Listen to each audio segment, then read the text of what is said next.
nós temos no lado de cá, vamos falar aqui do budismo.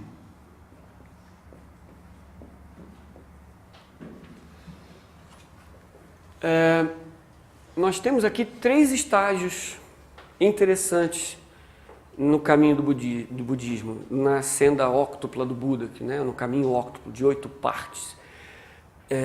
O budismo ele tem uma tradição linda que se diversificou em várias escolas, mas um dos grandes sermões do Buda foi sobre as 4 nobres verdades. E esse é comum a praticamente todas. A primeira nobre verdade é a existência do sofrimento. Quer queiramos ou não, na vida há sofrimento. Será que alguém aqui nunca sofreu? Então o Buda colocou como a primeira nobre verdade a existência do sofrimento. Como segunda nobre verdade, ele colocou que há uma causa para o sofrimento. O sofrimento não é fruto de qualquer coisa. Tem causa que produz o sofrimento. Então, uma descoberta, uma percepção que traduziu-se na segunda nobre verdade do budismo. Em qualquer escola a gente pode ter isso. A terceira decorre da segunda e da primeira. Se existe uma causa, existe um caminho que leva à cessação do sofrimento. Pois se ele tem uma causa, trabalhando-se na causa, nós resolvemos a consequência. Então, indo à fonte do sofrimento, resolvendo suas causas, há a possibilidade da cessação do sofrimento. Esta é a terceira nobre verdade do budismo. Há uma saída, há um caminho. E a quarta nobre verdade, que é o que nós vamos entrar agora, é o caminho de 8 partes que leva à cessação do sofrimento. É um caminho de 8 passos. E aí nós vamos entrar na quarta nobre verdade, que em 8 etapas o Buda mostrou que é possível resolver a fonte do sofrimento ou as causas do sofrimento e erradicar o sofrimento da natureza humana e contribuir para abençoar e purificar a vida desse planeta, elevando a vida e a consciência da humanidade. Ele resolveu em si, pois é o único lugar em que podemos resolver os problemas fundamentais da vida. E ao resolver em si, contatamos a natureza de toda a humanidade. E quem chegar perto, quem estiver em contato, quem conseguir compreender junto, vai também resolver a sua essência, a sua natureza de problemas, pois elas são idênticas. A natureza humana é uma só. Resolvendo em si, você toca a natureza humana. Ou a solidão é privilégio de brasileiro ou de americano. A ansiedade, a angústia, a preocupação, são atributos humanos, sejam japoneses, americanos, africanos, etc. Bom, na primeira parte nós podemos ver uma coisa interessante. Ele também fala de ética e moralidade. Ele usa a palavra reto, reto não mencionando ser correto, porque correto é em relação a algum código moral, alguma coisa. Mas ele usa a palavra reto como a perfeição da coisa. Então ele começa com o reto falar, passa para o reto agir e o meio de vida, o reto meio de vida. O que ele quer dizer com isso? O reto falar, nós temos aquelas dicas já. Nós somos muito tagarelas, falamos pelos cotovelos, é o idle talking do americano, que é você falar à toa para não ficar em silêncio, que o silêncio é desagradável. Né? Nós temos uma tendência, além de não controlar a mente, não controlar a língua.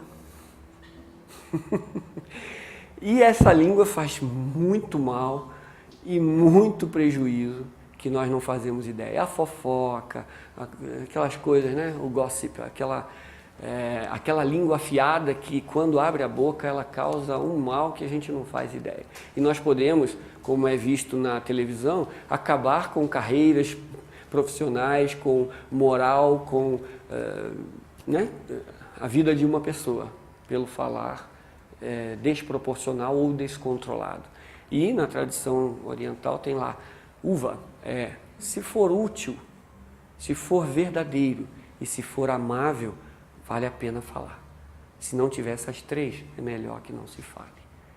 Se a gente seguir só esse princípio, a nossa natureza da fala vai transformar o mundo em que vivemos.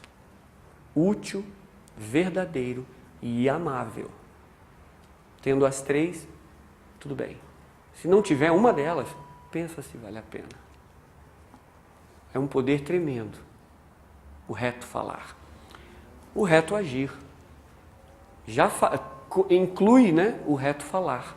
E como ação, a yoga que está no reto agir, para a percepção, o reto agir é agir em sintonia com a moralidade, com a ética, com os bons costumes da região para não causar dor, e assim por diante, não causar problemas, agir em consonância com uma ética básica, pelo menos, comum, e com a moralidade do sistema em que se vive, mas uma ação não conturbadora, não escravizada à moralidade como uma restrição, né?